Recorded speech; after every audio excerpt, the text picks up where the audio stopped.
All righty, everybody. It is Seamus and Marcos with another macro perspective pod. Super excited for our guests today. Today we have Jessica. She is on the IGs as the Hangry Helper. What I've got here, Jessica, and I'll let you do your introductions, but just a quick note is you are a certified pediatric speech language pathologist. That is That is super correct. awesome.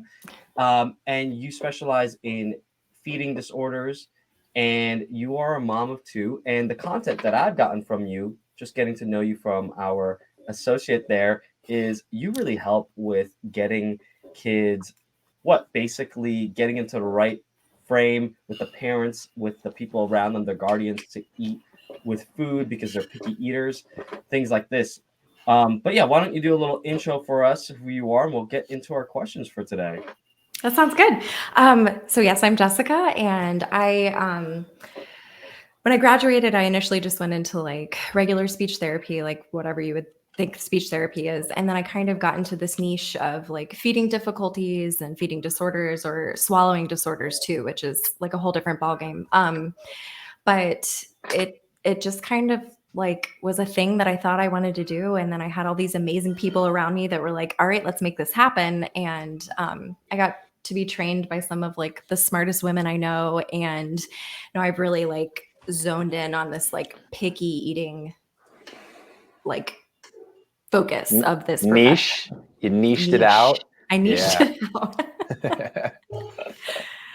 That's so cool. And define like this whole picky eating thing. I'm not a parent. Marcos is. I don't know if I was a picky eater. I mean, I could probably look back, but like, yeah, break that down for us on like how you're kind of seeing these picky eater situations go with their kids, families, and parents. It's a lot of the like spectrum of the children that I see is like massive. So it can be just people who need a few little like tips and tricks. Maybe mealtime is kind of a struggle at home, or parents feel like, oh my God, I'm making my kid the same thing every day, all the way up to the kids who might have yeah, isn't that all parents like everywhere? Yes, somewhat, right? Sorry, Yeah. No, it's great.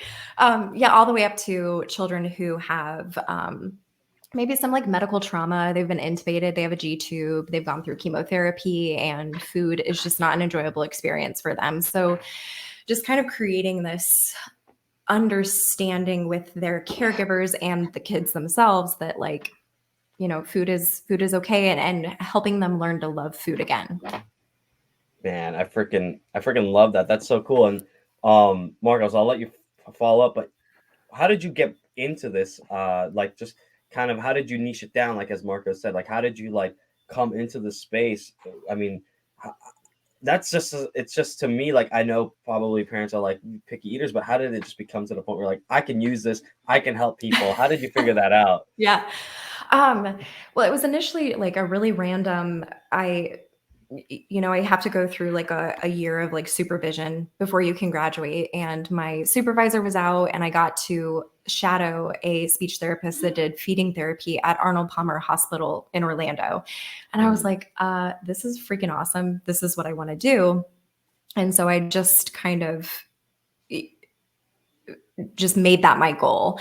And then like, many, many years after I had been trained and after I had like a few years of experience under my belt, my husband and I were just like, how can we make this more accessible? Like I'm only able to see the children in whatever state I happen to be in and whatever city I'm in. And it's such a, I feel like all parents can benefit from this unless your kid's like, eating filet mignon and, whatever, but it's. I have a quick question. Do you have Yeah. like vastly different children between your two, like in terms of their eating preferences, or are they both kind of the same? I love that. My son, well, I feel like I don't know if this is your experience as well, but like when both my kids were really little, they literally everything. And I was like, I know I'm the best parent in the world. Look at my children eating asparagus and all this stuff. And as they got older, they kind of like limited their preferences, and they were like, I don't want crust on that sandwich. I actually don't want mayonnaise on that sandwich. They like dwindle it down a little bit as they come into toddlerhood. Right now, my son Jackson, he's my older child. He does have a a more well-rounded palate than my daughter. But she's very sassy in that if she doesn't want to eat something, she's like, I don't care if it's your job, Mom. I'm not doing it. Which one's older, Jackson or Holly? Jack. Jack is older. Jack is older. How old is Jack? He will be 5 in January. Okay. Yeah. So my son And just Holly's turned 5. 2. Oh, great. we have the. Yeah, so our kids are exactly the same age, basically. Then Great. my daughter will so be cool. 2 in like 2 months. Oh. And my experience is not yours. My son was like exclusively breastfed for 2 years. Yeah. And we're like, oh, we fucked up, you know, like we didn't wean him, we didn't do all the and we're like, but that's not the case. That's not true at all. no, but we found that he's such a finicky eater. Sure. And like I get him to try something, he'll take a bite. Nah, it's spicy. It's this, it's that, and it's it's never something. It's always spicy. Yeah, and he said that today about like a Lay's potato chip, like barbecue flavor. I'm like, bro, like my daughter's over there snacking on it, and but my daughter she'll try everything, and has no problem whatsoever, and so it's like 2 completely different humans and palates. And my daughter's favorite food is sardines, ironically enough. Oh my gosh, that's awesome, right. dude. Yes. So we just need some video of her to show all the other people in the world. I know that's like a parenting. I'll go into the backstory of why that actually came to fruition in a little bit, but so my experience is like they're very different eaters. I'm more so worried about her in the future. Yeah, and that can food. be really hard for parents too, because that is the case that I do see with a lot of the children that I've worked with, where one is an extremely picky eater and the other will eat anything, but then the one that will eat anything kind of picks up these behaviors from the picky eater because they see how much attention they get. And then the parents are like, oh, I don't want them to like learn to not like food like the picky eater. So that can be difficult. I hope you don't experience that. I think that she kind of forces it on him a little bit. She'll like grab something that she sees and like, brother want, and like takes it to him. Aww. And it's like that was this morning. They had, it's a pretzel, but again, like doesn't matter what it is. Yeah, Zeke was like, I don't really want that right now, and then he eventually just took it and was nibbling on it, right? So I feel like she can influence him, and kind of coerce him, and he'll still say no, but because she's trying things, I see his eyes kind of light up. It's like, oh, why does Ari like that? And at least he's almost taking after her, because we're not gonna, not put new things her way just because he's adamant about mac and cheese and chicken nuggets. Like who isn't really? That's the best right there. That's the best, mac and cheese and chicken nuggets. Come on. And that's great. That's like positive peer pressure, which we see sometimes too, that it's like one or the other. So I love that. Good job. Marcos, do you have any follow-up questions? I actually no, I mean that positive peer pressure. I did a little seminar for the 5-year-olds last week at my son's school, and I brought in like healthier snacks and told them like, hey, you can see a food label and like what these things mean, just to put it in their mind. And there were some older kids there as well, and I found that reaching 5-year-olds is a really tough audience. You don't know if they're like if everything is landing, but I thought the things that they would enjoy, they actually did not, and the things that they actually gravitated to were like the fruits and the snacks that were a little more whole food based, which I'm like, not a bad thing. This is great. But in that process, I was secretly wanting my son to try some new things, which he did, and that's how I'm like using as a parent like some positive peer pressure, because he never used to try pizza until his friends had it at school. Right. So I feel like it's just a matter of time with those social influences to create something a little new. Is that what you think too, that can kind of happen? 1,000%. I love that so much. I'll ask my son sometimes too, like, who did you eat lunch with today? And did they have anything interesting? Because I got to go to his school like a couple of weeks ago to read a book, and I saw a little boy that had peppers, and I was like, I've never put a pepper in his lunch before. And bringing it up to Jackson, I was like, oh, I saw so-and-so had peppers, and that's so super cool. Let's try that. And he was like, all right. Is that like positive peer pressure? That's so cool. That's so cool. Yeah. Well, with that, I wanted to kind of ask, so talking about the kids here, what are some of the cases that you kind of see with the picky eating? Like, what are some extreme examples, right, Jessica? And then kind of just like your basics. I think we talked about some basics right here, some peer pressure, some changing of the foods. But what are some extreme cases? I know you kind of talked about the trauma without obviously going too deep into anything to divulge into. But like, Sure. what are some of the extreme things you've seen that you were able to help a family out, and that really like changed the family and really impacted them? If you can think of one. Yeah, actually, um, I'm trying not to break HIPAA. So, Please don't. We know that my struggle too well. Yeah, I've like made my mistakes. right. My she is a friend, and unfortunately she did pass away, but she had cancer, and she developed something called arfid, which it's ARFID. It's avoidant restrictive food intake disorder, and it's just a feeding disorder that can develop from a lot of different things. My experience is a lot of medical trauma, where she was on chemotherapy medication, and it made her vomit a lot. And if you're vomiting constantly, you don't want to eat. And then so it was just this like perfect like pairing of her and I that we just like clicked immediately from the start. And it just really helped her learn that like this is you're probably going to throw up, like, yeah, but at the same time, like we need to find a way around this. We need like medication, medical intervention, like, or whatever we need to do. Food is not the enemy. And she ended up like completely not needing, she had a G tube, which is like a tube in your stomach so that you can get nutrients that way, so you don't have to eat it by mouth. And she ended up not having to use the G tube at all. She was like enjoying food again. And like, that was she was an amazing person. And that was a really, really special experience, because it made them going home on this chemotherapy medication and their whole journey with cancer, this childhood cancer, it made it so much more doable when she was able to like eat and enjoy food. So that's a sad one, but it's a good one. Like, she is awesome. And wow. I Wow. mean, cancer is it doesn't care. yeah, right. Flat out. It's just flat out. I had my stepfather be taken from me from cancer, and you get to see someone. So it's an equal opportunity thing. So I mean, unfortunately, I don't want that on a child. I don't want that on there. But I mean, with that being said, was that so they were mostly, they had the avoidant restricted food disorder.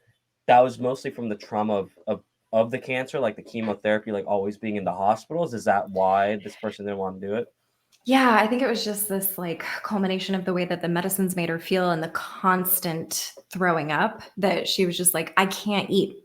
Like, it's like a fear of food beyond what anybody can understand, that that hasn't experienced it. But people can have ARFID who are not, they don't necessarily have to have a medical trauma. They can just have this fear of food. And again, most of my cases have just been due to medical trauma, so I'm not like the expert on that. But yeah, that was her. She was just able, it's a mental health professionals can diagnose it, and they also help treat it. So I mean, she like overcame so much to be able to get to a point where she was eating all the things that she loved to eat again. It was amazing to be a part of.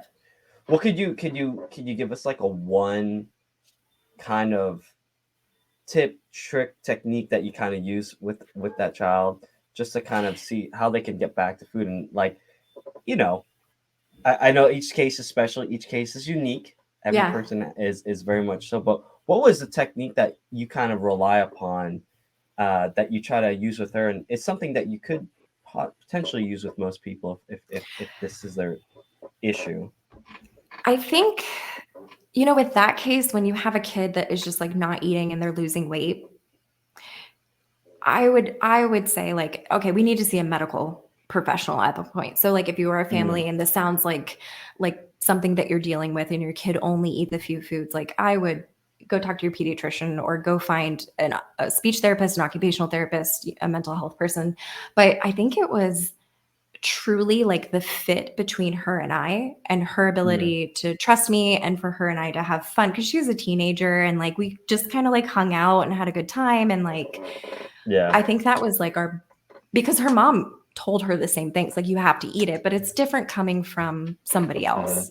So like in these cases, when it's this thing that disrupts your whole life, like arfid can, I think sometimes it's better to not do it on your own. Like we need professional help at that point. But aside from that, like finding a good therapist, like a good fit, and somebody who's like that your kid is excited to hang out with.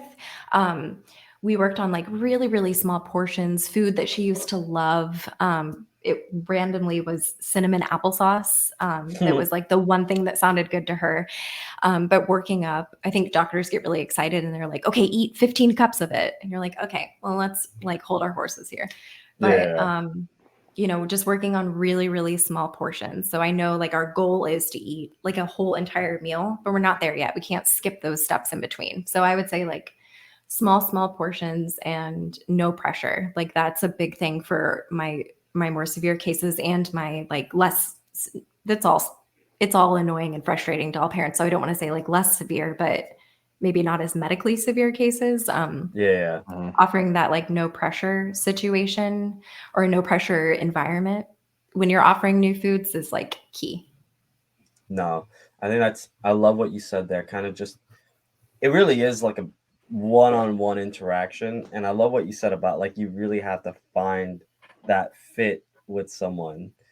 I think that's super important. And you're right. Sometimes as a kid, I know that like my coach will say it, my mom will say it, maybe someone else says it. I'm like, oh, hey, yeah, that makes sense. It's like it's the exact same words, just a different context. Yeah. And I definitely think like the no pressure kind of thing. I mean, this child is already dealing with so much that a child shouldn't be dealing with, yet they're being asked to do something. So no, I love that and I appreciate that. And I think, yeah, every case is a little bit different. Every case will have that. But Marcos, any follow up with that?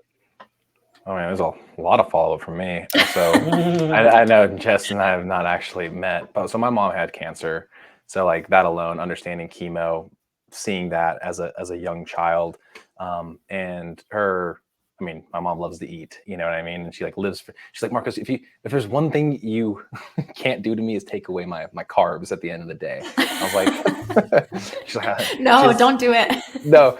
And so she's like, even during chemo, like the slice of bread with toast, my bread and butter, food, literally and figuratively, was a no-go. And, it was tough to see that. And not to say that she had that level of, like you just described, the ARFID, but it's all hard though. It's all hard, right? So Yeah. I got to witness that. So as soon as you said that, my mind goes there. And then my cousin is actually in a similar profession as yourself. And she actually went to school for dance and occupational therapy, but she actually works with eating disordered kids at this point as well. And I immediately was like, oh my God, like I need to introduce you to, because of you, because she actually, I was sitting on her couch. I remember I was in Columbus talking to her about this specific disorder, and it's newer in the diagnosis. Yes. Right. Like, right. And she was explaining to me that, and I was like, that kind of sounds like my son, like very restrictive, limited number of things that he will even want to try at this point. Right. But then she's like, no, like it's like even probably more severe than that, or that's like a mild case. Right.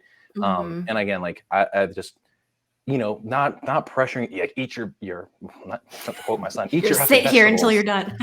Yeah. None of that. It's just like, hey, like no pressure. Right. Like, why don't you just take a bite and we'll leave you alone. If you like it, you can have more. If not, and just like want him to have that experience. But yeah, there's again so many things. The last tangent, I promise, was the first person that and working with another company that was brought on board to me was dealing with a case of anorexia, right? And she was like documenting 400 or so calories a day. And we know that these, with these cases, that person is absolutely eating that because their level of food recognition is much higher than the average person. Whereas most people are erring 20% over, she's like down to like the gram, right? And I was like, hey, you know what? I got you. I'm going to support you. She felt like a coach was the right area for you. And this is where I've completely learned. Anybody that comes to me with a diagnosable or still in that phase of eating disorder, I don't touch them anymore, because I wasn't there for that person at the professional level that I would need to be. And she sent me a message, and it'll always be ingrained in me going forward. Where were you this weekend? And I was like, what do you mean? Where was I this weekend? I'm over here throwing up in front of my, my toilet. And I literally, because you told me to eat an extra half a serving of protein powder. And I like didn't even know how to compute. I was like, I don't think I'm the right fit here. She needs like, true tried and tested like therapy at this point, telling my boss at the time that. And to this day, like he and I bring up that story about how you did have some pretty freaking tricky clients, bro. And I was like, yeah, I'll never forget the first one you sent me. Literally because, like, this is where I learned. Yeah, I will not delve into that. If that's something I see on an intake, what level and severity is it at?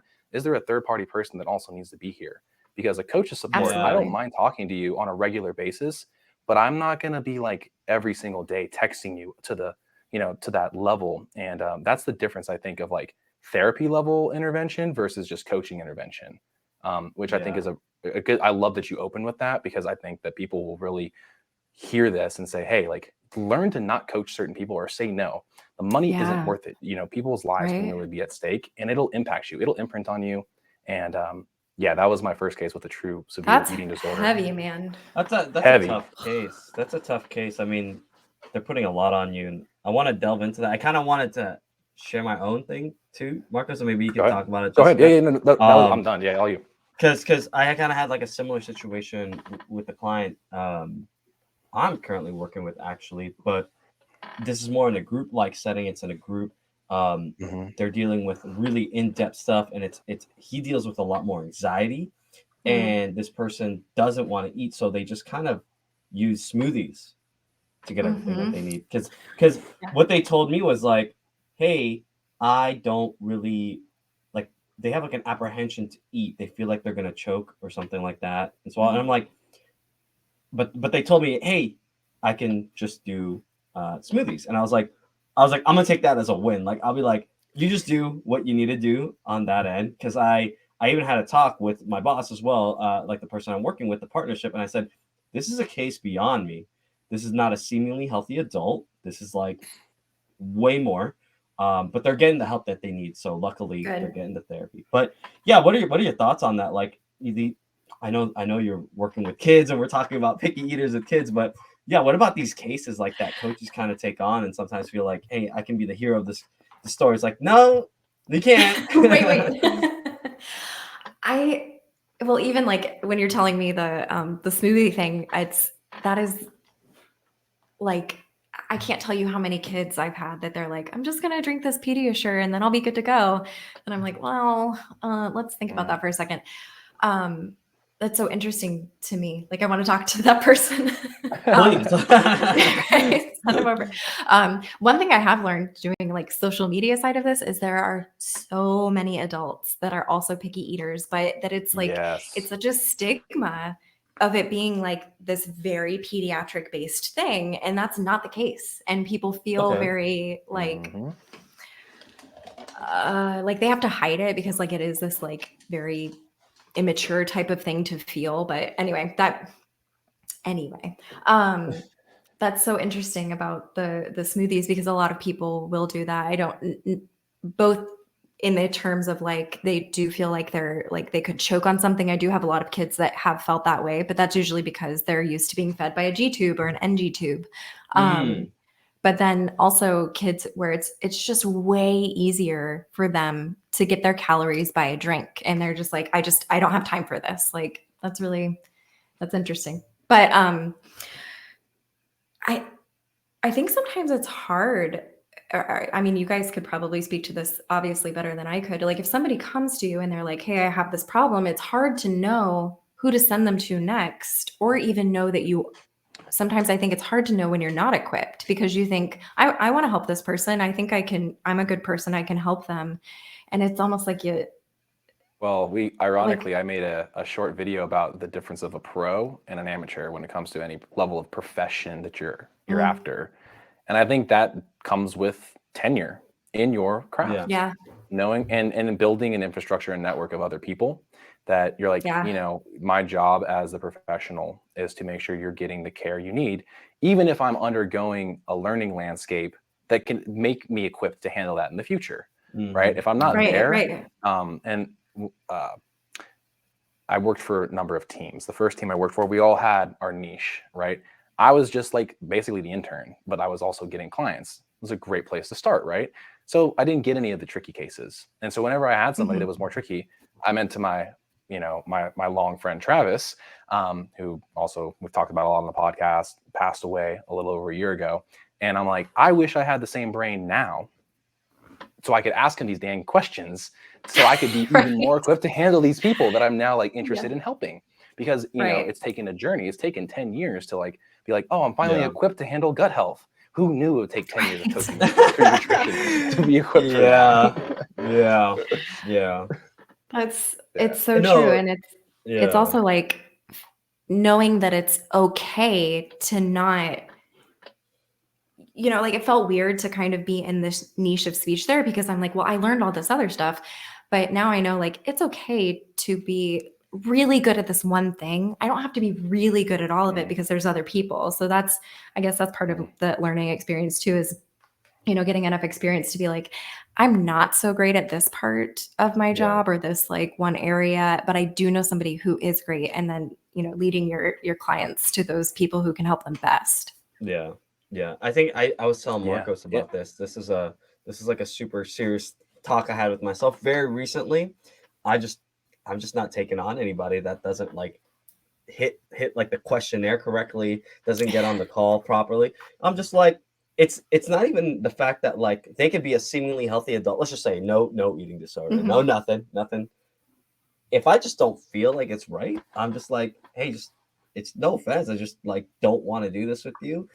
Just because it's not a good fit, and like it would be a waste of time for both of us. And like I've just gotten so selective, and I'll just send them to some other coach that I feel like would be like, hey, I think this coach would be great. And I've had to create that network, and it took some time. But to say no, it's a weird thing because when I was younger and hustling, and I was like, hey, trying to get these clients and like just getting people in the door and just getting, I'm like, yes. But then you realize like how bad of a job you're actually doing. Like you are doing a horrible job. It's true, but you're doing a horrible job because it's like trying to make everyone happy and spin all these plates. And then you realize like, you're actually not doing anything well. You're not. Like, this sucks. I resonate with that too, Seamus. And I wish I could have figured that out sooner. That like, we'll say it like, you know, paying someone a solid or doing someone a solid by sending them a person that you know they're well equipped to handle will hopefully lead them bringing one person back in the future. Or maybe they just owe you one, you know, just like, hey, I just want to talk about something. Can you help me with this thing?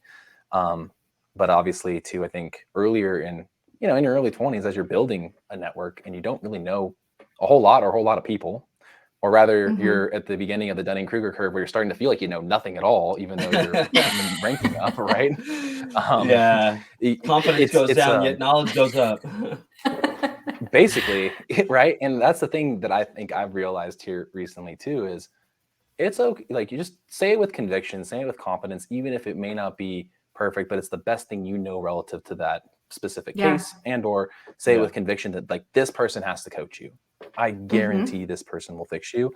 And that those people will be like, oh my God, I love the fact that you recommended so-and-so to me. And again, too, you could still reach out to that person and just let them know like, hey, like as a human, I care about you. Like I care about you getting to your goal. I'm sorry that it didn't work out for us per se. Of course, I want to take your money. Just kidding. But as a young person, you might say, you might say that as a young person. But realistically, I think that's where we're all at now. Is like, again, being niched is cool. Unfortunately, I'm still a generalist. No, it happens. It happens. I wanted to kind of move this. Jessica, Rachel kind of like pinged me here.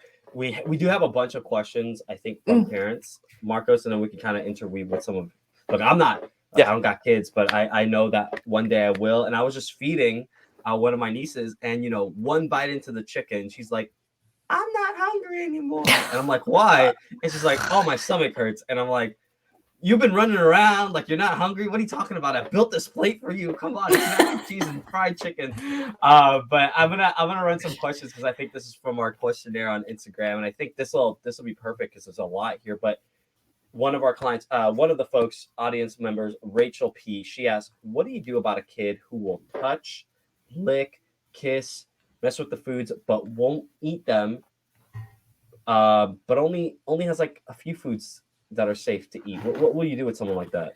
Sure. And what she's talking about is like one of my things that I teach on social media and consultations. It's that you do not have to try a food to learn about it. We don't have to put it in our mouth, chew it, and swallow it, which feels really weird because that is the goal.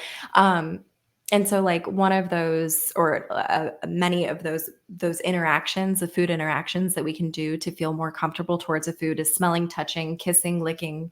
You can tap it on your teeth. I have kids sometimes put it in their mouth and then drop it on their plate.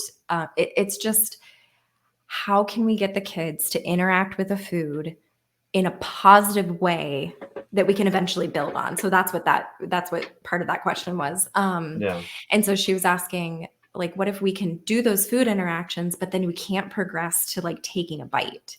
And that is like the bane of like my profession. It's like the kids are set to do all of these other little things. And then when you're like, all right, now we're at take a bite, they're like, I'm not doing that. You crazy? And I think part of it is just time. Like feeding therapy and progress with picky eaters takes a lot of time, and it's so frustrating, and it can be crazy making, because as a parent you're making all these meals and snacks a day, so you're just constantly reminded about like your failures as a parent, even though that's not really true. It just feels like that.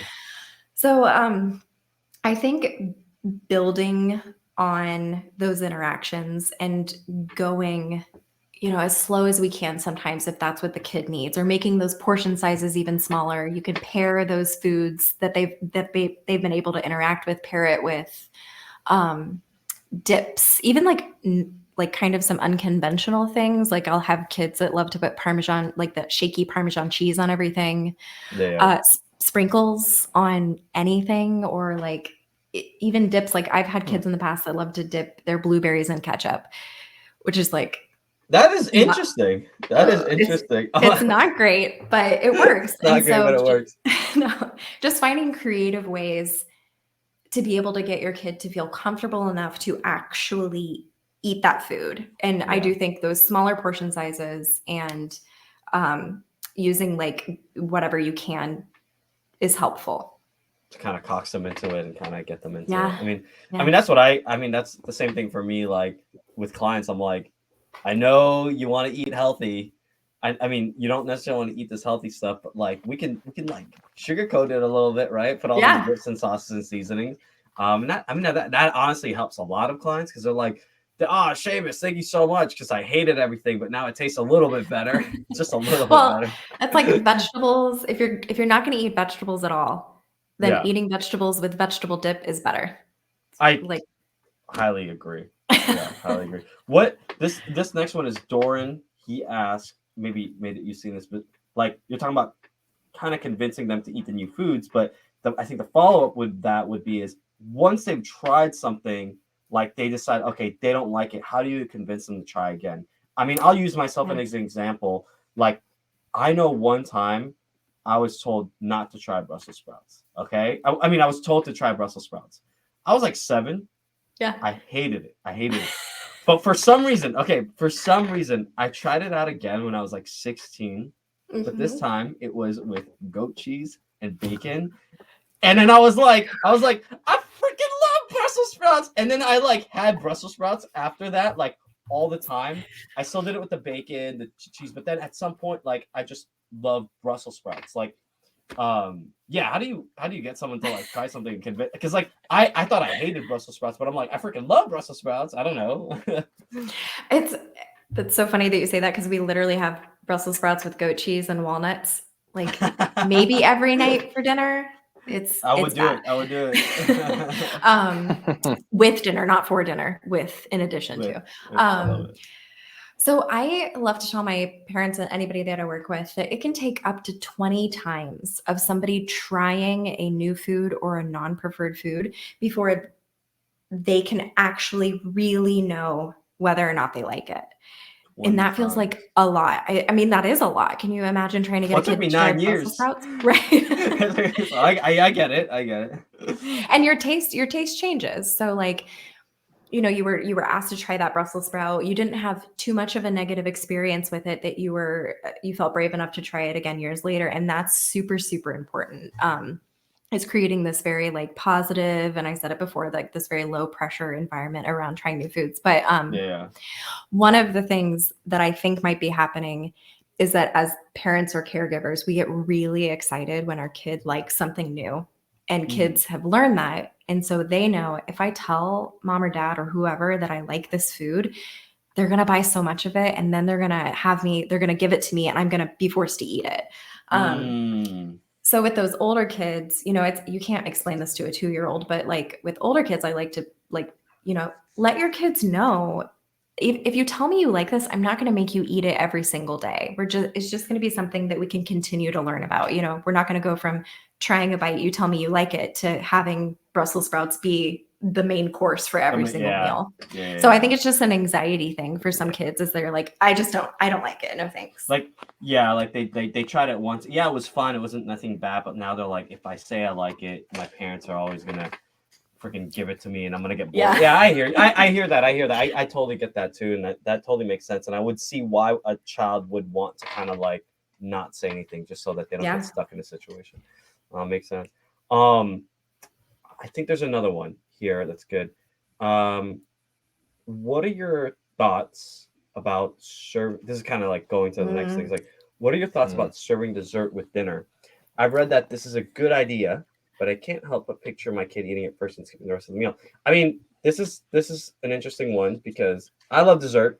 I'll have dessert often. I mean, yeah, here you go. But one of the things I got, when I was growing up was my aunt. She used to live with us, and she would say, eat all those veggies, and then we can have like a cup of ice cream or something. Right. There's cookies and cream ice cream. There was one time where my brothers finished all their veggies and everything, and I had like a big thing of broccoli left, and I was like, man, I really want to eat this.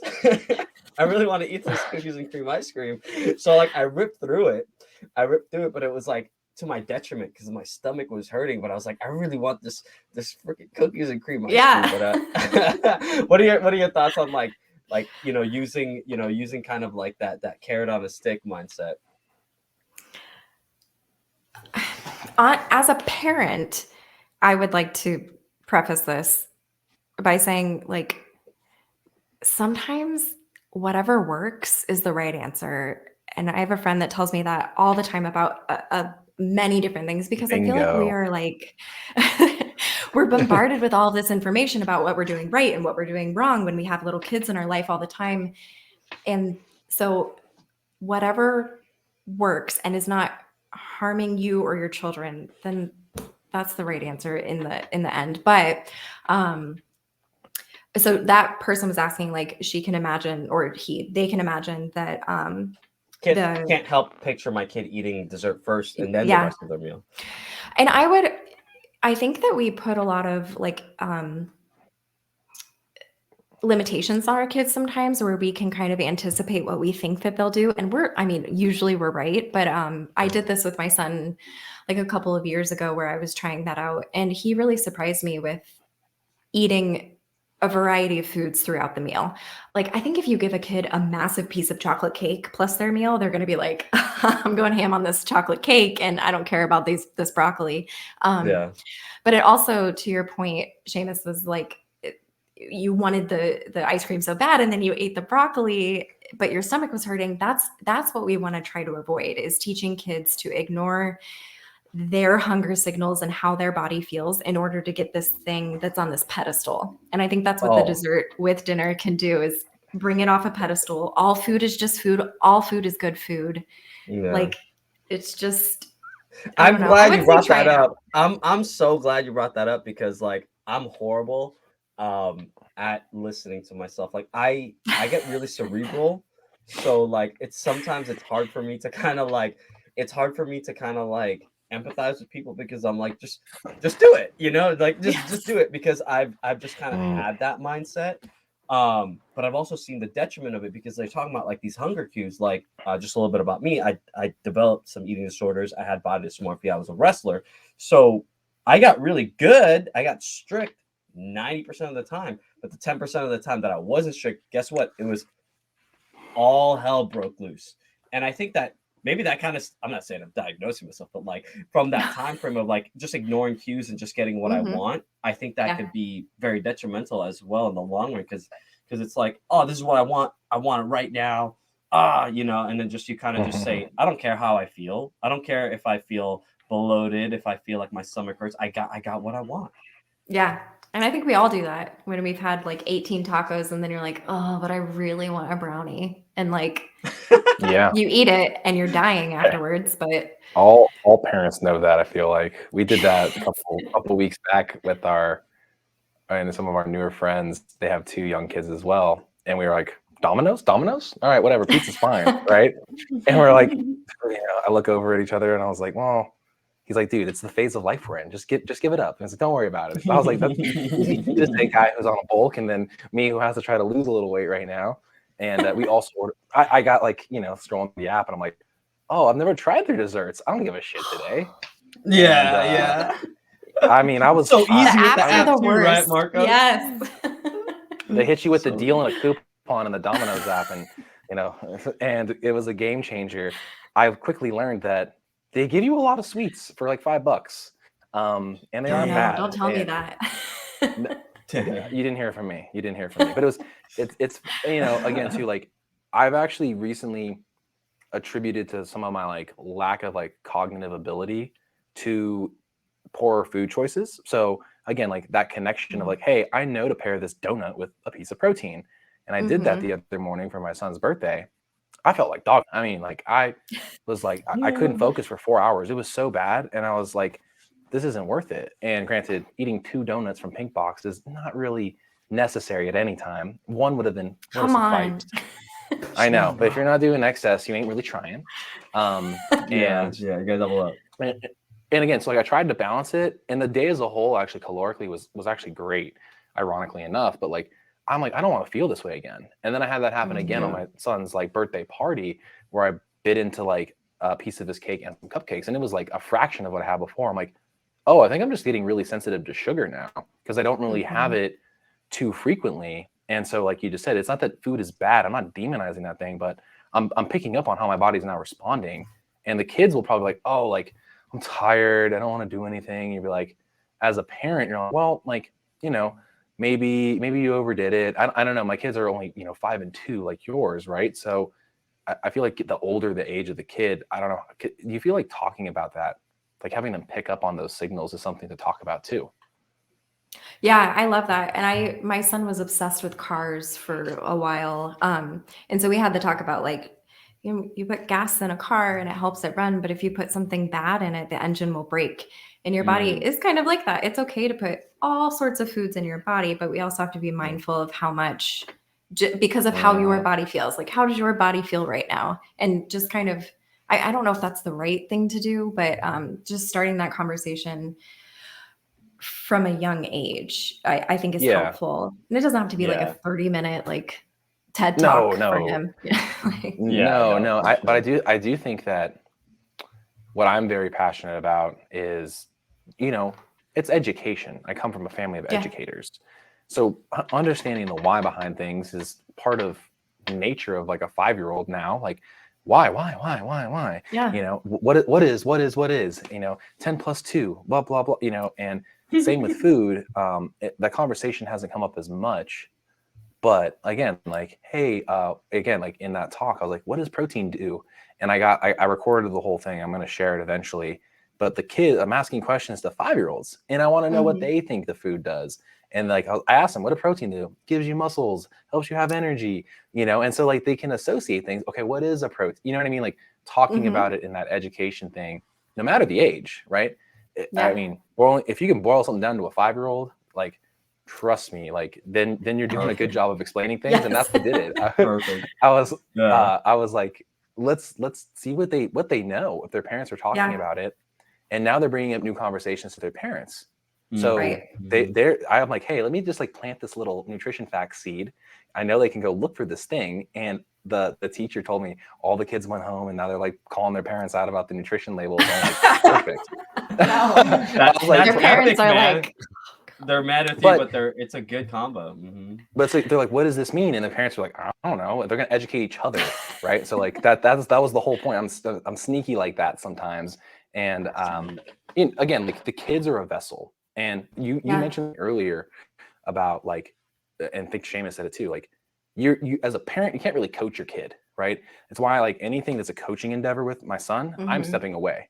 I'm there to be like hired help. Like I'm like, what do you need me to do? Set up the cones? Absolutely. I'm not telling my kid what to do. That's why I'm like, I'm observing from afar. Oh, he likes this thing. He likes that. Hey, like I saw that you were interested in this thing. Do you want me to go get some more? And he's like, oh, like I think like kids take notice that you're taking notice in them. So I again, like I learned this of myself. My dad was probably, and he has the accolades to prove it, like a fantastic coach, takes people and kids that people never would suspect would do well and turns them into rock stars. He's done it his entire career. And he does it with at-risk kids. He does it with, kids that might be upper echelon, and higher socioeconomic, whatever. The dude has a gift, and I wouldn't listen to him when it came to sports. So I learned of course not. I learned very quickly, coaching or having other people there to mentor my son and daughter are going to be really important. And, I think kids they're just such a weird, makes you think about like, what was I thinking about when I was 5? Right. Yeah. That's a different time. It's a different time, but no, I love that. I did want to ask kind of on the parents kind of thing. And I think this gets brought up so much. And this is where, this is my line whenever I coach a parent. I can't imagine that because I only got a dog to kind of like work with and then like, like nieces and nephews to babysit here and there. So I go with that line, but I know you work with parents and the biggest thing I think is just like, I always see this as like, I coached a lot of moms. And like 85% of my clientele were moms and like some single moms. My mom was a single mom. And it's just kind of like, hey, our parents just required us to eat what we're supposed to eat. But like now I'm hearing things like, well, I don't want to be strict. I don't necessarily want to be doing that. But like, I got to be making 3 different dinners. Like this kid wants this kid wants that. I want this. Like, how do you deal with that in the household in a day-to-day? That I love that question because that is like, so many of the parents that I used to work with when I saw them in person that they were like, I don't want to be a short order cook anymore. And that's where I'm at is I'm making my kid, whoever, a completely separate meal. Marcos is hitting too close to home. Yeah, Marcos is like, I am the short order cook. I mean, it's funny you say that. I don't mind it. I love cooking. And it's like, it's like a love language for me, honestly. And as much as I bitch at my wife about never doing, you can come over anytime, Seamus. As much as I kind of like poke at my wife, like, hey, like, it'd be nice to not have to cook every so often. I do really enjoy it, but what it does is that you then quickly learn as the short order cook, how are you integrating that into your life, right? Like, is there an item that is there, right, that can be a part of your dinner, right, even though it's a part of your kids? And so as I think about like the prep, and dinner is always this way, I'm thinking, okay, like the kids are going to they had this for lunch, I'm going to work this in for dinner. Oh, we haven't had broccoli in a while. And so I'm like trying to like, menu plan. So there's a little bit of food rotation. But I think that's like part of it. Like, how do I still make it fun, inviting? Can I sneak something in here? Shoot, my son knows the difference between organic and non-organic cheese. Like, it's like, I'm like, dude, it's mozzarella, like, I don't even know how you can tell. Like crazy. Right. They can tell. Can taste things. Yeah, they can yes, tell. Man. Yeah. If it's not the usual butter, I use ghee one time instead of butter. God forbid. Granted, they do taste very different. So I was like, but sometimes you think they won't know, and then they're like, "Excuse me, is this my non-organic cheese?" Because it's not like calling out. He's a snob. Listen, that way. groceries are expensive. Yeah, and what Rachel P mentioned about like the lick, the touch, the kiss, and like I'm like going in my head, I see that all the time with him, and I'm like, you know what? Maybe we do need to stop being so pushy. Give it to him. All right, cool. He's like, nah, I don't want it. Just keep, again, like, just because he didn't want a pepper that one day doesn't mean he won't try it eventually. Keep introducing it. And I think I've picked that up from you today. Like, keep introducing it. It's going to take 20, 30, 40. It doesn't really matter. Just kind of put it there, see what happens, see if he just licks it, touches it, tastes it, use those different senses to potentially make a prediction of what that food might taste like. He probably doesn't like the texture of shit right now, I guess. And he knows. Yeah. And that's normal for so many kids. And I think it's hard because one of my suggestions too is like, make sure that there are 2 or 3 preferred foods on the plate at all times so that your kid is not coming to the dinner table when it's all non-preferred food. Like, that would feel really shitty as an adult too. If you came to the dinner table and you were like, these are all foods that I'm really like unsure about. It would cause a lot of anxiety, which is just going to like make you like, there's no progress that's going to be made at that point. Yeah. But then at the same time, it is like, sorry. No. You're actually tying this into the last question that Christina L was asking about, where it's like, hey, safe foods are a thing, right? But I'm going crazy seeing the same food over and over and over again. But how many meals should have rotation as an entree per week? Like you just said, 2 or 3 foods they're comfortable with. But how many on the plate are something that's new? Always, is it just 1 at a time? Can you put 2? Like, what's the Goldilocks zone? I need to use that from now on. I love that. I like that. I think, with kids that are very, very anxious about of these new foods, because that's really what it boils down to, is this like anxiety about this new experience. I would just do 1 new food, and it can be whatever you are having for dinner. So if you made chili, you can do a literal teaspoon of chili, or maybe even just a bean from inside the chili. And it feels ridiculous. I know it sounds, you're like, a single bean, but like, that's just the starting point. That's, we're working our way up. You can put more if there are more options, and just let your kids know, like, I don't expect you to eat any of this food. We can learn about it tonight, but you don't have to eat it. Like, just having that new expectation of, you don't have to eat the food, but there are ways we can learn about it, I think is helpful. But it's still hard because you're still making this separate meal. And I do like to tell my parents that we're making this, you can be making this separate meal of things that your child likes, with the knowledge that this is not a forever solution. It's not a solution at all to the problem. It's just a step we're taking to get to that end point. Phase of life. Yeah, right. And it can be something really easy, like a peanut butter and jelly sandwich, because number one, it shouldn't be expected that you're making your child their own 4-course meal plus dinner for the rest of your family. It can be chicken nuggets, and that's okay. Like, whatever is working right now, and then just take those little steps to work on those new foods. But I mean, if your kid is happy with going back to that question, if your kid is happy with what you're serving, even though you might feel like, oh my God, like you have eaten a banana for breakfast every morning since you were born. Aren't you sick of bananas? Like, if they're not complaining, then it is what it is. I actually view it like, go ahead, Marcos. I kind of view it like wine, coffee, and sushi, right? It's a very acquired taste and all those things. The first time I ever had, sushi was like a cucumber roll, a safe food inside of, this new seaweed and rice, but then, I think it's like probably after 20, 30 times of my parents doing that as like their date night, and me being the only child. And inevitably I was like, that tastes actually pretty, that, you know what I mean? Like, I know that I probably was finicky younger. But again, like, it's just the anxiety that we're feeling as the adults, I feel like, is just like, it'll be overcome. It just constant exposure. I have a phenomenon like the constant exposure phenomenon. Eventually, if it's an anxiety trigger right now, it won't be, because you've seen it enough times, right? And it's like, every irrational fear is like that, right? Yeah. So that's what I think of. It's acquired. Like, foods will be acquired through constant exposure. Just like you said, put it there. If it doesn't get touched, well, don't put so much on the plate that you feel like you're wasting $5 on it. Some right. Yeah. And No, that positive experience too, like not being force fed. Like my mom still won't eat lima beans because she was forced to eat lima beans. So everybody's gonna chill out and it's gonna be yeah, good. I feel like there's like that connection of trauma and just preference, and then also at the Mm. same time thing. I wanted to follow up. There was a book I read a while back. It was a really good one. It was from Sean Stevenson. It was called Eat Smarter.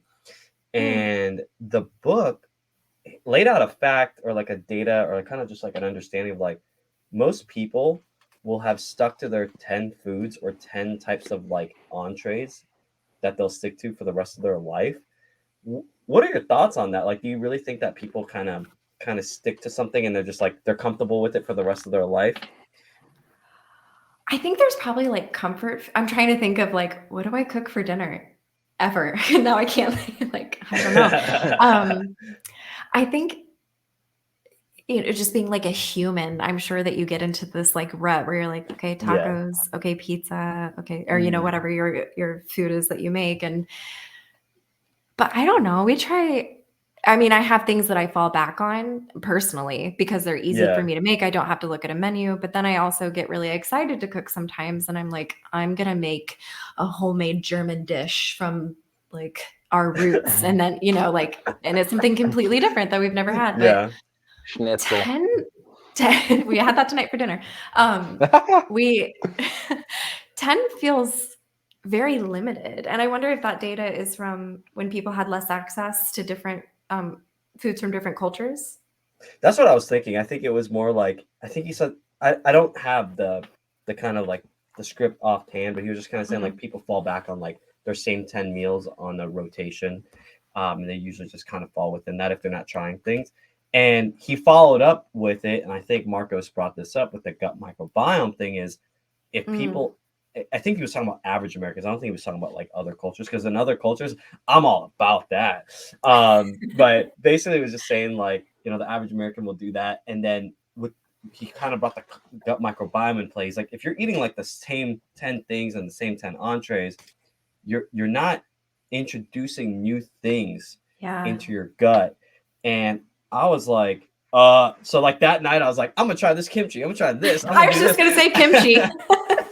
I'm gonna go over here. And then like I'd made it like a even though I'm on like this like whole meal plan thing, I've made it like a thing to like at least like have a meal that is different or rotate different meats, rotate different carbohydrates, rotate different vegetables because I feel like yeah, I've been stuck.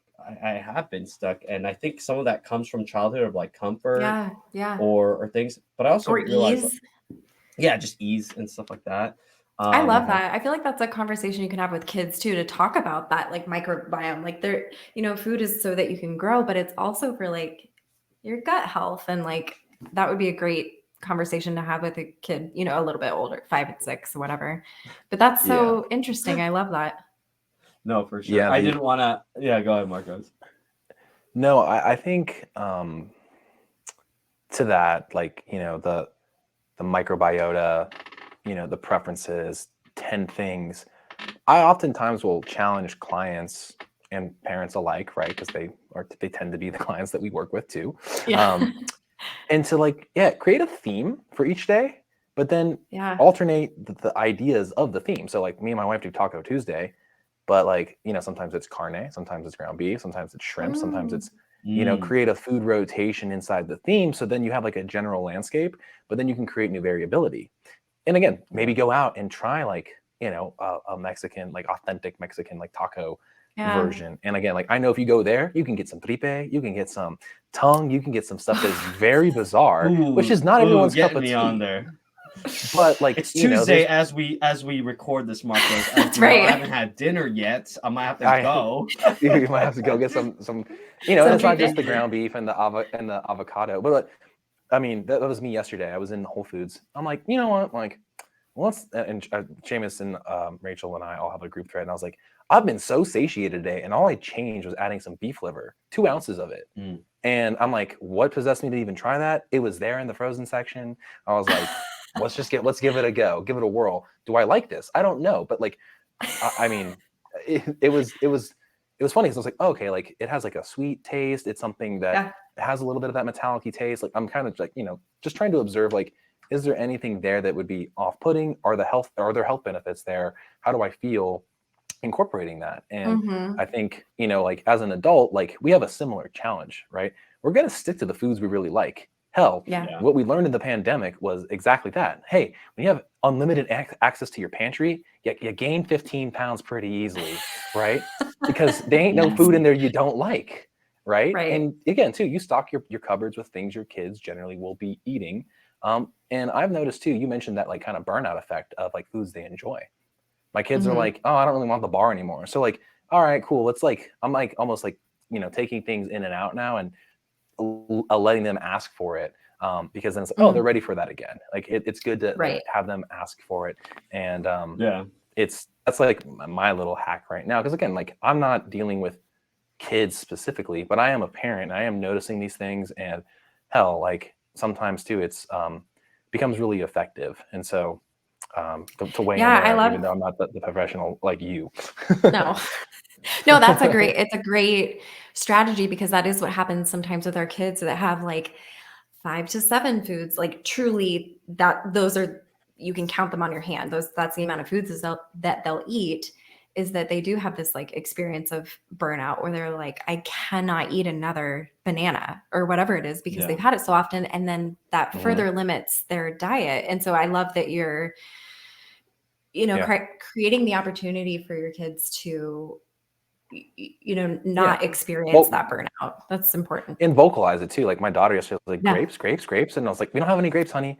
Sorry. That, like, and today I was like, oh yeah, she was talking about grapes. Hello. Light bulb moment. Like, let's go get some grapes. Like it's still a fruit. It's like every food falls into a category. And my wife's like, they don't have a wide variety of protein, or they don't have a wide variety of fruits. I'm like, like they eat like 6 or 7 or 8 or 9 or 10. Like they'll eat most of the fruits, but they're not always in season. So like if they're not in front of us, we're not going to go seek it, right? Like, hey, it's going to pop up again, like plums and peaches and all those other things. And so I think sometimes too, like, oh yeah, like you forget, like we're seasonally shopping as well, and the stuff that's available at times too dictates the plate for a little while. I'm like, damn, I feel like I've just been buying strawberries all day. Yes. I wanted to modern conveniences are also our downfall. Yeah, you're talking about modern conveniences and fruit. I don't like to demonize foods, Rachel. Like I don't like to demonize foods. I just like to kind of like, I'm like about it. But I grew up as the fruit roll up, Gushers, kind of that lifestyle, the Capri Suns and stuff. Yeah. But I know as I'm getting older, and one of our questions, I'm kind of tying this into one of our questions, is like, how do I have my kid eat kind of like what Marco's kids are doing, eating seasonally, eating the meats, eating the veggies, but they are gun-ho on sugar. Like I mean, like the sugar that's like the Gushers, the fruit roll-ups, the Capri Suns. I mean, like how do you do that? And then I know you're combating the pickiness, and then like let's say they're on that traumatic medical scale where it's like they don't eat anything else but that. It's like, how do you navigate the preference, quote unquote, the healthy? How do you navigate that world? My kids are obsessed with fruit snacks, and it's so funny. My son discovered Gushers. Thanks, Mom and Dad, for showing them that. From your parents, grandpa and grandma. They're like, hey, they like fruit, right? And it's Gushers. Is it the green one? Yeah, the green one that popped. The green one's good. That's spinach, right? Yeah, I thought so too. We don't. I'm not a nutritionist, but we don't restrict the types of foods that they can try. Like we're like, no, we can't ever have Gushers. But and my son was like, Gushers. I was like, oh my God, like we've created a monster. Yeah. And then he was asking for them all the time. And I was like, I know they're so good, buddy. Like I get it. So I think like acknowledging that to your child instead of saying, no, sugar is really bad for you. Like being like, yeah, Gushers are freaking delicious. And saying, but it once again, having that conversation about like really too much sugar will slow our bodies down. It's really not good. You will feel kind of sleepy or tired, or, like having that conversation I think is important, but also not demonizing it and not being like, no, you can never have this ever. So I don't know, like my kid gets fruit snacks in his lunch at preschool, and it just is what it is. And see, you heard it here first, folks. You heard it here first. All the fruit snacks. It's just the amazing meals that we can see on your Instagram. It's you being like, hey, like you gotta give in to some of this stuff too. And it's nice. It's Oh, honestly so yeah. refreshing because it's like, oh, you can see people Yeah. on a page, and obviously this is you promoting the thing that you're passionate about. But that doesn't mean that you aren't human and that your kids aren't human and that you don't find a healthy balance. And I'm the same Yeah. way. Yeah, my daughter's obsessed with fruit snacks right now. And we're like, well, what about this? What about a banana? And she's like, oh yeah, actually, and then at the end she comes back for it because she knows like I'll get it eventually, but I'll hear my mom and dad right now. She's And conniving and that's smart. they all are, right? That's something that I will tell. Like if I'm cooking dinner and they're like, I just really want fruit snacks, and they won't stop talking about the freaking fruit snacks. I'm like, yeah, Yeah. you can have it with your dinner. And that usually shuts them up, and they can have their fruit snacks with dinner. And usually, like, my daughter will definitely go for that dessert first. I know we already talked about this, but then Yeah. it's, I don't know. I think it's about moderation, and also like teaching our kids to have that autonomy in deciding like what food feels good to them. It, it, and I don't know, teaching that from a really young age. And if I never let them have fruit snacks, when they get the opportunity to have them, I feel like they would like binge on them. So, Yeah. but again, that's just me, and I'm not a nutritionist. So, No, I love that. No, I appreciate the No, but honesty you're there. a mom and a parent. Yeah. I want to ask one last question, and this is just like a personal kind of like cultural question. I mean, Marcos could get it too, but like, so even with my pale complexion, I know everyone gets this joke on this podcast. I grew up in the Philippines. Food is like the freaking love language, and it's very much ingrained in the culture. You go to a tita's house, like you're like, you want to go hang out. They're like, oh, I got your food. And if you say no, it is like a smack to the face yes. of your whole ancestry. But I'm trying to tie it into like the food disorder kind of thing. But have you felt like a cultural trauma with food where people are like, I have to eat these certain things, and they kind of grow up a certain way because they've just been forced to feed that, but they know that like maybe these aren't the best choices for them, and but they just kind of had to do that in like a tight household, like that was culturally tight, if that makes sense. Yeah, I know a lot of families that I've worked with of different like cultural backgrounds in mind, where food is like, if you do say no, thanks, I don't want any food, it is really disrespectful. And that's really hard to like teach that to I'm sorry, I'm talking about kids, but like, Yeah. it's hard to be like, well, no, when we are at grandma's house, you do have to eat everything on your plate, even though you feel like you're going to puke, like too bad, eat it.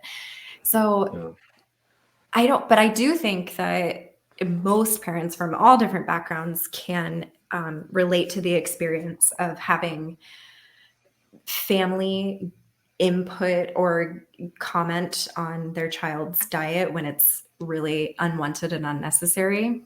And that is so, I see that so I hard. see that with my girlfriend's sister, with the father's side, the husband of the girlfriend's sister, and she goes like, I don't want my grandparents telling my kid what to eat, and like they're like, but it's just the one time, and it's like, but it's not just the one time, it's the 100 times that you said it every time we're over, and it's like, I don't want them having that.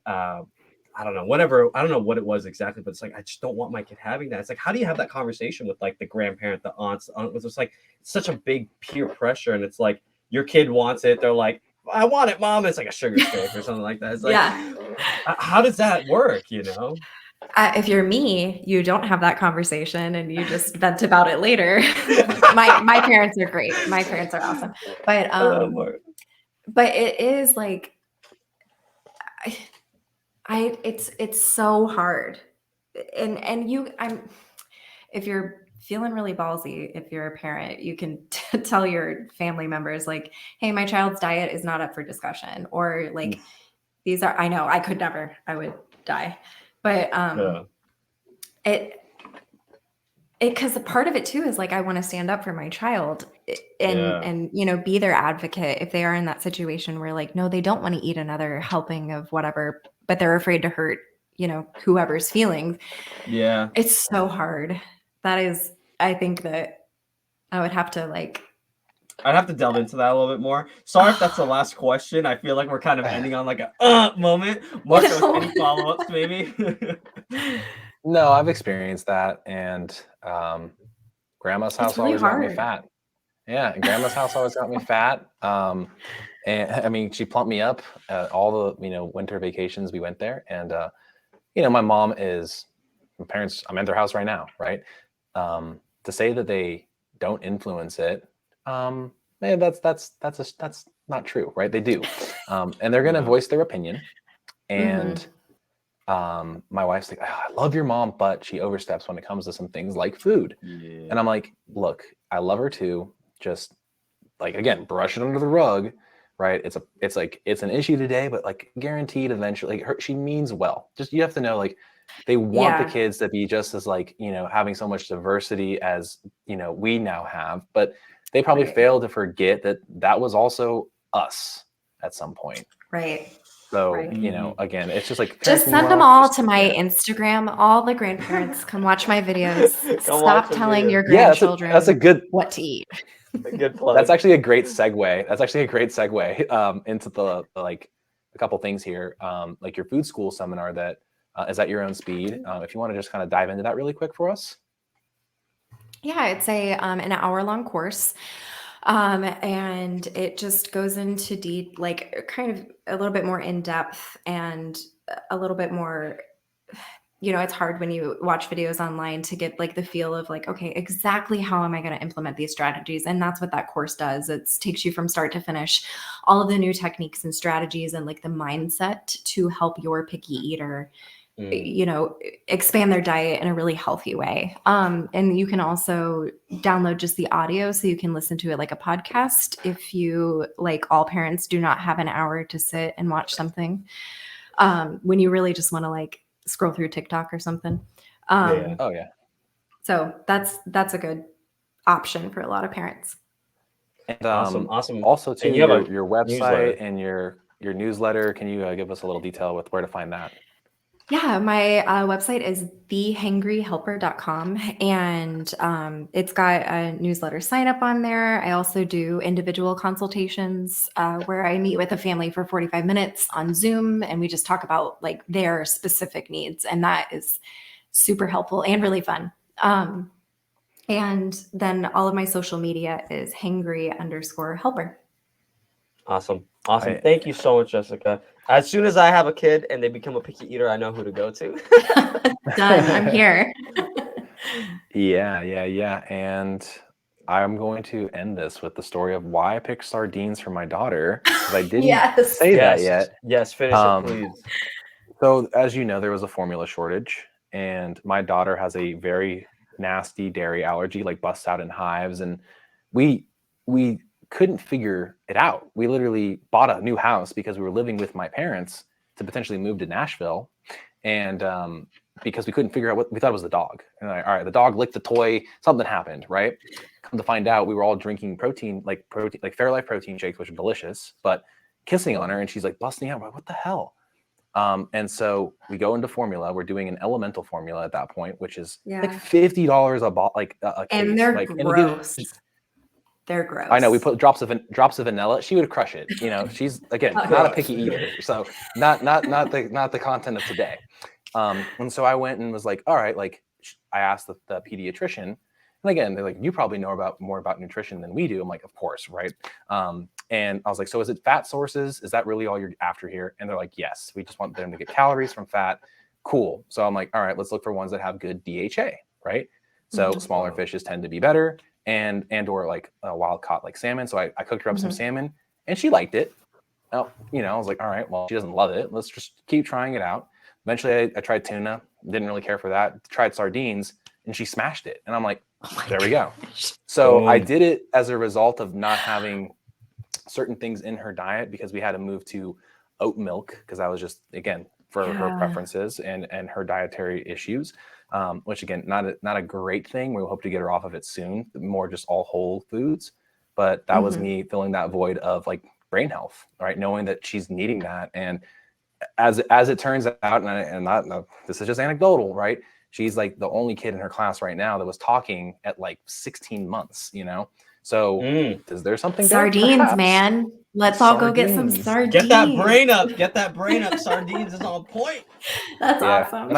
And actually, Seamus, I blame Dr. Campion because he was the one that turned me on to like canned sardines and oysters. So there you go. We're wrapping everybody. I love canned sardines. You know, I had that every day as a snack, and I would just put the oil into my dog's dog food, and like his coat was great. So I always love canned sardines. Always great. But we will sign off. We don't want to take too much of Jessica's time. We really appreciate you. Again, the Hangry Helper. Yeah, thank you again. Check out her website. We'll have them in the notes. Thanks, guys.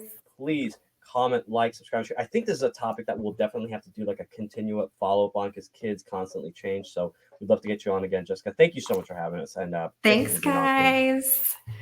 Awesome. Thank you.